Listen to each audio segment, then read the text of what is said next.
عملا صالحا ولا يشرك بعبادة ربه أحدا. صدق الله العلي العظيم.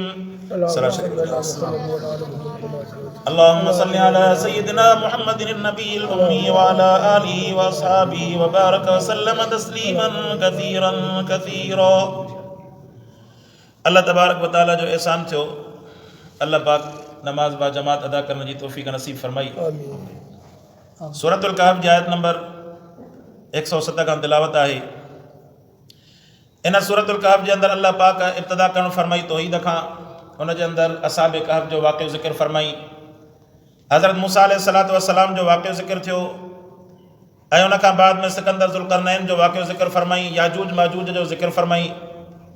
इन खां बाद में आख़िर में अल्लाह तबारक व तआला पंहिंजी वहदानियत ज़िक्र फरमाए करे इंसान खे सबक़ ॾियणु फरमायो त इंसान जेकॾहिं अमलनि जो बुनियादु तौहीद अवां जे क़ल्ब जे अंदरि आहे त तव्हांजा सभु अमल क़ाबिल क़बूल आहिनि।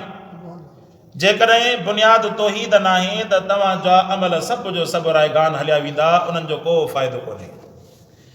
जहिड़ी तरह जेसीं ताईं काइनात जे अंदरि इंसान कलमो नथो पढ़े, भली खणी उहो ख़ैरात कंदो रहे, ज़कात कढंदो रहे ऐं इंसानियत जी ख़िदमत कंदो रहे, दुनिया में अल्लाह उनखे अजुर ॾींदो, वाह वाह थींदी, माण्हू सम्झंदा बाबा वाह जो ख़ैरात कंदड़ आहे, सदको कंदड़ आहे, त इहे फ़ाइदा उनखे हासिल हूंदा। पर आख़िरत जे अंदरि जन्नत जी दाख़िला जे लाइ ईमान ज़रूरी आहे, तस्दीक़ क़ल्बी ज़रूरी आहे। सिर्फ़ु ज़बान सां कलमो पढ़णु ज़रूरी कोन्हे, बल्कि अवां त जेकॾहिं वाणी खां पुछंदा उहो बि ज़बान सां कलमो पढ़ी वेंदो।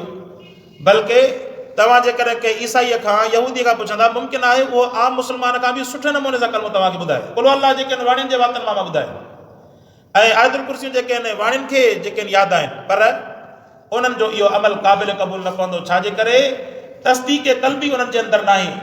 ईमान सां गॾु सिर्फ़ु ज़बान सां इक़रार ज़रूरी न आहे, बल्कि ज़बान सां इक़रार सां गॾोगॾु दिलि जी तस्दीक़ ज़रूरी आहे, दिलि जो ईमान ज़रूरी आहे त मां अल्लाह खे अकेलो करे मञुमि ऐं मुस्तफ़ा सल्लल्लाहु अलैहि वसल्लम जन खे मां अल्लाह जो रसूल बनाए करे मञुमि। इहे ॿ जेके कलमे जा जुज़ आहिनि, इन्हनि ॿिन्ही जे मथां ईमान इंतिहाई ज़रूरी आहे। जेकॾहिं इन्हनि मां कंहिं बि हिक ते ईमान न हूंदो, को माण्हू चवे थो मां तौहीद त आहे पर मुस्तफ़ा सल्लल्लाहु अलैहि वसल्लम जी सुन्नत न आहे, साईं जी ताबेदारी न आहे, तॾहिं बि ईमान कामिल न थींदो। पर जेकॾहिं मुस्तफ़ा सल्लल्लाहु अलैहि वसल्लम जी ताबेदारी जो पंहिंजो दावा करे ऐं जेको आहे ईमान जे अंदरि तौहीद जे अंदरि घटि वधाई हुजे, तॾहिं बि फरमाईंदा उनजो ईमान क़ाबिल क़बूल न आहे। जी अचे थो न क़ुरान में, फरमाईंदा कुल इन कुंतुम तुहिब्बूनल्लाह फत्तबिऊनी युहिब्बुकुमुल्लाह। फरमाई जेकॾहिं तव्हांखे अल्लाह जी मोहबत खपे, मुस्तफ़ा सल्लल्लाहु अलैहि वसल्लम जी ताबेदारी कंदा वञो, तव्हांजी अल्लाह जी मोहबत तव्हांखे हासिल थींदी वेंदी। इहो हिकिड़ो कानून आहे। अवां ताबेदारी कयो मुस्तफ़ा सल्लल्लाहु अलैहि वसल्लम जी, रब पंहिंजो पाण तव्हांखे महबूब बनाईंदो। छो त अल्लाह जो जेको पैगंबर आहे, अल्लाह जो जेको रसूल आहे, अल्लाह जो जेको प्यारो पैगंबर आहे, प्यारो बानो आहे, उहो मुस्तफ़ा सल्लल्लाहु अलैहि वसल्लम आहे। साईं जन जी ताबेदारी करे अल्लाह खे राज़ी करे सघिजे थो, साईं जन खे नाराज़ करे अल्लाह खे कॾहिं बि राज़ी करे कोन थो सघे। इहा शइ मुमकिन कोन्हे। फरमाईंदा इन्नल्लज़ीना आमनू व अमिलुस सालिहात, काफ़िरनि जे लाइ अल्लाह पाक पहिरियां दड़को ॿुधायो।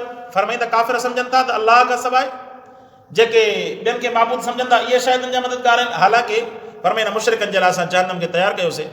ऐं वरी फरमाई मोमिननि जे लाइ, साईं मोमिननि जे लाइ छा? फरमाईंदा जिन ईमान आंदो, पहिरियों शर्त ईमान, व अमिलुस सालिहात, ॿियो शर्त अमल साले कयो। फरमाईंदा कानत लहुम जन्नातुल फिरदौस नुज़ुला, इन्हनि जे लाइ जन्नत हूंदी रहण जी जाइ, इन्हनि खे जन्नत त नसीब कंदो, पर फिरदौस वारी जन्नत अल्लाह पाक नसीब फरमाईंदो। सोने रसूलुल्लाह सल्लल्लाहु अलैहि वसल्लम जन फरमायो, फरमाई जॾहिं अल्लाह खां जन्नत जो सवाल कयो त ख़ाली जन्नत न घुरंदा कयो, बल्कि रब खे अर्ज़ु कंदा कयो त मुंहिंजा रब, मुंहिंजा मौला करीम मूंखे जन्नत त अता फरमाए, पर जन्नतुल फिरदौस जे अंदरि मुंहिंजो बंगलो, मुंहिंजी जॻह ठाराइण फरमाए। फरमाई तव्हां जन्नतुल फिरदौस में हूंदा न, तव्हांखे मुस्तफ़ा सल्लल्लाहु अलैहि वसल्लम जो, सहाबा किराम जो, अहल बैत जो ॼण त तव्हांखे पाड़ो उहो ई नसीब थी वेंदो। जॾहिं चाहींदो तव्हां रसूलुल्लाह सल्लल्लाहु अलैहि वसल्लम जी ज़ियारत जो दीदार करे सघंदो। फरमाईंदा ख़ालिदीन फ़ीहा, ऐं वॾी ॻाल्हि आहे जन्नत में जेको वियो त निकितो ई कोन्हे। वॾे में वॾी ॻाल्हि आहे, इंसान खे फ़िक्र हूंदो आहे न, गणती हूंदी आहे, मूं वटि माल आहे, मूं वटि जेका आहे को ख़ज़ानो आहे, गणती थींदी, मथां को खसे वञे, मथां को फुरे वञे, मथां इहो ज़ाया थी वञे, मथां इहो ख़तमु थी वञे। इंसान खे गणती हर इंसान खे हूंदी आहे। पर फरमाईंदा जन्नत जे अंदरि दाख़िला मिलंदी त वरी निकिरणु आहे ई कोन। अचे थो न, हिकिड़ो शख़्स अल्लाह तबारक व तआला उनखे हुकुम फरमाईंदो त वञो तुंहिंजे अमलनि जे करे तूं जहन्नमी आहे, उहो अर्ज़ु कंदो मुंहिंजा रब साईं मूंखे भला जन्नत जी ख़ुशबू सिंगड़ जी तौफ़ीक़ त ॾे। अल्लाह पाक फरमाईंदो भला जन्नत जी ख़ुशबू सिंगी आहे, थोरो अॻिते वेंदो वरी रब सां अंगल कंदो, अल्लाह पाक सां बानो अंगल कंदो माउ खां बि वधीक, अल्लाह खे बाना एॾा प्यारा आहियूं 70 माउनि खां वधीक मुंहिंजो रब सां प्यार करणु फरमाईंदुसि। फरमाई वरी उहो बानो चवंदो त साईं ख़ुशबू त सिंगी आहे, भला थोरो दर तां भला ॾिसी अचां, दर तां भला ॾिसी अचां थोरो। रब फरमाए वञो भला दर ते वेंदो, अंदरि जो ॾिसंदो, चवंदो साईं हाणे हेसी ॾे छॾियो थी, भला थोरो अंदरि दाख़िला त अता फरमाए। रब इजाज़त ॾींदुसि, फरमाईंदो वञ भला दाख़िल थी चकर हणी आहे, अंदरि जो वेंदो, उते चवंदो त मुंहिंजा रब, हालांकि अल्लाह खे उन जी इन दिलि जे इरादे जी ख़बर आहे, पर अल्लाह तबारक व तआला बाने सां मुहबत जे इज़हार जे करे सुन रसूल सल्लल्लाहु अलैहि वसल्लम जन बयान करणु फरमाई रब जी रहमत ॾिसो। फरमाई अंदरि वञी करे चवंदो मुंहिंजा रब तुंहिंजो त वाइदो आहे जेको जन्नत में ईंदो त निकिरंदो ई कोन, साईं हाणे मां अंदरि दाख़िल थी चुको, हाणे मूंखे कीअं कढंदे? पाण सल्लल्लाहु अलैहि वसल्लम जन मुस्कुराइण फरमायो, फरमाई अल्लाह फरमाईंदुसि त वञ हाणे तूं वियो आहे त भला हाणे हुज जन्नती। इहो अल्लाह पाक जी रहमत आहे, अल्लाह पाक जी महिरबानी आहे। तंहिंजे करे फरमाईंदा ख़ालिदीन फ़ीहा, जन्नत जे अंदरि दाख़िला मिली वई न, हाणे उहे ॿाहिरि निकिरंदा ई कोन, ऐं चाहींदा बि कोन त ॿाहिरि निकिरो, हर सहूलियत जो हूंदी हुते, हर सहूलियत हूंदी, हर क़िस्म जी सहूलियत हूंदी, हेॾा चाहत इंसान जी हूंदी होॾा जन्नत जे अंदरि उहा शइ इंसान खे मिली वेंदी। फरमाईंदा कुल लौ कानल बहरु मिदादन लिकलिमाति रब्बी, फरमाई प्यारा इन्हनि खे चओ जेकॾहिं सॼो समुंड या मस बणिजी पवे, लिकलिमाति रब्बी लनफिदल बहरु क़ब्ल अन तनफद कलिमातु रब्बी वलौ जिना बिमिथलिही मददा। फरमाईं त जेकॾहिं काइनात जा सभु जो सभु वण जेकॾहिं इहे कलम बणिजी पवनि ऐं पेनियूं बणिजी पवनि, कलम बणिजी पवनि, काठी जा कलम, फरमाईं त सॼो दरियाउ समुंड इहे सभु गॾिजी करे मस बणिजी पवनि। फरमाईं त अल्लाह तबारक व तआला जी नेमतुनि ऐं रहमतुनि खे तव्हां लिखणु शुरू कनि। फरमाईं त इहा मस खुटी वेंदी, हालांकि दरियाउ समुंड जो अंदाज़ो लॻायो कहिड़ो वॾो पाणी आहे। फरमाईं त इहा मस खुटी वेंदी, इहे कलम खुटी वेंदा। फरमाईं त लनफिदल बहरु क़ब्ल अन तनफद कलिमातु रब्बी, पर मुंहिंजे रब जा जेके कलमात ऐं वाखाण आहे उहा कॾहिं बि कोन खुटंदी। एॾी रब जी तारीफ़ आहे। फरमाईं त कुल लौ कानल बहरु, प्यारा चओ जेकॾहिं बहर हुजे न, इहा मस बणिजी पवे, लिकलिमाति रब्बी, मुंहिंजे रब जे कलाम खे लिखण जे लाइ, लनफिदल बहरु, फरमाईं त इहो बहर ख़तम थी वेंदो, क़ब्ल अन तनफद कलिमातु रब्बी, मुंहिंजे रब जे कलिमात जे पूरे करण खां पहिरियां इहो सॼी मस ख़तम थी वेंदी।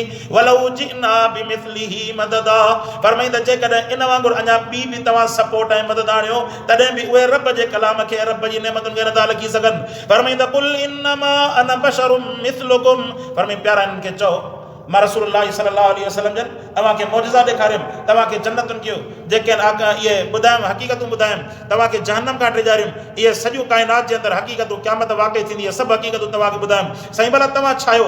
तव्हां भला फ़रिश्ता आहियो छा आहियो? फरमाईं त मां आहियां तव्हां जहिड़ो इंसान, तव्हां जहिड़ो बशर, तव्हां जहिड़ो मां मुराद ख़िलक़त मुंहिंजी इंसानियत वारी आहे, बाक़ी फज़ीलत में ऐं सिफ़त जे अंदरि नूरानी सिफ़त वारा आहिनि, आला ई आला आहिनि, पूरी काइनात जा इंसान गॾु कयो। हिकिड़े अहल बैत ऐं सहाबी जे सम्झो त लॻल, सहाबी जे पेर खे लॻल दज़ जो मुक़ाबिलो नथा करे सघूं। साहब अहल बैत गॾायो, नबी आला, नबीअ गॾायो, रसूल आला, रसूल गॾायो, उन्हनि सभिनीनि जो इमाम मोहम्मद मुस्तफ़ा सल्लल्लाहु अलैहि वसल्लम सभिनीनि खां आला ई आला, सभिनीनि खां आला ई आला, पर जिन्स इंसान वारी आहे। अमा आयशा साईं रज़ी अल्लाह ताला अन्हा जन खां पुछियो वियो साईं जन घर में छा कंदा आहिनि? पाण फरमायूं त घर जे अंदरि साईं जन हर उहो कमु कंदा आहिनि जेको इंसान करे सघे थो। फरमाए त कॾहिं साईं जन कपिड़ा बि पाण धोईंदा आहिनि, कॾहिं साईं जन जेको टोपो बि पाण ॾियारींदा आहिनि, पाण सल्लल्लाहु अलैहि वसल्लम जन कॾहिं थांव बि धोराइण में मदद कंदा आहिनि, कॾहिं सल्लल्लाहु अलैहि वसल्लम जन पाण साईं जन जेको घर में ॿुआरी बि ॾियारणु फरमाईंदा आहिनि। फरमाए त इहे सभु कम जेके इंसान कंदो आहे इहे साईं जन कम करणु फरमाईंदा।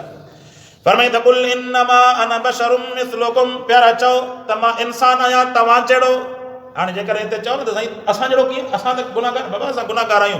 पथर जे अंदरि बि फ़र्क़ु थींदो आहे न, हिकिड़ो पथर मोती ऐं ॿियो जेको आहे मरजान, वरी साईं हुनजे अंदरि लोलो, हुनजे अंदरि क़िस्मनि जा क़िस्म, वरी जेको याकूत ऐं उनखां पथर, पथर त हुनखे चवंदे, उनखे तूं जेको आहे जिन इंसान त कोन चवंदे, पथर पथर आहे, हिकिड़ो रोड वारो पथर, ॿियो जेको आहे आला खां आला पथर। इहो हिकिड़ो तमसील आहे, रसूलुल्लाह सल्लल्लाहु अलैहि वसल्लम जन जी तमसील काइनात जे अंदरि आहे ई कोन, सिर्फ़ु इंसानियत जी ख़िलक़त मां अल्लाह पाक जेको हुनखे ठाहिणु फरमायो, बाक़ी पूरी काइनात जे इंसाननि खां फ़ज़ीलत जे अंदरि हता के जेकॾहिं मुस्तफ़ा सल्लल्लाहु अलैहि वसल्लम खे अल्लाह पाक न ठाहिया, न पैदा करणु फरमाया त काइनात ई न पैदा करणु फरमाया।